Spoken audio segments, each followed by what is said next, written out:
இன்னைக்கு முக்கியமாக அவர் சொன்னார் இவர் சொன்னார் என்பதை தாண்டி முக்கியமாக நாம் நம்பக்கூடாத ஒன்று இருக்குன்னா அது இன்ஸ்டாகிராம், வாட்ஸ்அப்.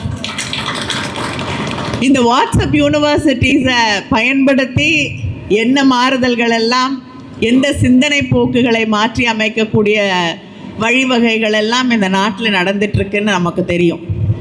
அதை தாண்டி இன்றைக்கி அதையே பயன்படுத்தி நல்ல விஷயங்களையும் சொல்லலாம். நம்முடைய சித்தாந்தங்களை, நம்முடைய கருத்துக்களை, நம்முடைய வலிமைகளை மக்களுக்கு எடுத்து சொல்வதிலே அது எந்த இயக்கத்தை சார்ந்தவர்களாக, எந்த கருத்தியல் கொண்டவர்களாக இருந்தாலும் தவறில்லை. ஆனால் அதையெல்லாம் தாண்டி ஒரு சாதாரண உதாரணத்திற்கு சொல்கிறேன் என்றால், நாம் சுதந்திரம் பெறுவதற்கு முன்னாலேயே தமிழ்நாட்டிலே ஒரு பெண் அமைச்சர் இருந்திருக்கிறார் சுகாதாரத்துறையில். அதற்கு பிறகு திராவிட முன்னேற்ற கழகம் ஆட்சி பொறுப்பிற்கு வந்த பிறகு தொடர்ந்து அமைச்சரவையிலே அம்மையார் சத்யவாணி முத்து அவர்கள் தொடர்ந்து எல்லா அமைச்சரவையிலும், எந்த அமைச்சரவையாக இருந்தாலும் எல்லா அமைச்சரவையிலும் பெண்கள் அங்கே பொறுப்பு வகித்திருக்கிறார்கள். ஆனால் இன்னைக்கு மிக பரவலாக சொல்லப்படக்கூடிய செய்தி, முதல் முறையாக தமிழ்நாட்டிலேயே முதல் முறையாக ஒரு பெண் அமைச்சர் இங்கே உருவாகி இருக்கிறார் என்ற ஒரு தவறான செய்தி தொடர்ந்து பரப்பப்படுகிறது.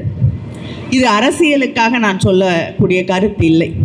இப்படிப்பட்ட செய்திகள், ஏன்னா இது அரசியல் தாண்டி எல்லா விஷயங்களிலும், உங்களோட ஹெல்த்தை எடுத்துக்கிட்டிங்கன்னா உங்களுக்கு நிறைய பேர் இன்றைக்கி இன்ஸ்டாகிராமில் அட்வைஸ் பண்ணுவாங்க, ஒரு குடும்பத்தை எப்படி நடத்துறது அப்படின்னு நிறைய செய்திகள் உங்களுக்கு, நிறைய பரப்புரைகள் உங்களுக்கு சொல்லப்படும். குழந்தையை எப்படி வளர்க்குறது அப்படின்னு பல செய்திகள் ஒவ்வொரு நாளும் வரும். எதை சாப்பிட்லாம், எதை சாப்பிடக்கூடாது, எது உடம்புக்கு நல்லது, அப்படிப்பட்ட செய்திகள் வரும் பொழுது, ஏன்னா திஸ் இஸ் பிகம் ஆக்சுவலாக இன்ஃபர்மேஷன் ஏஜ் அப்படிங்கிறத தாண்டி இன்றைக்கி நாம் நின்று கொண்டு இருக்கிறது மிஸ்இன்ஃபர்மேஷன் ஏஜில் நம்ம நின்றுட்டுருக்கோம்.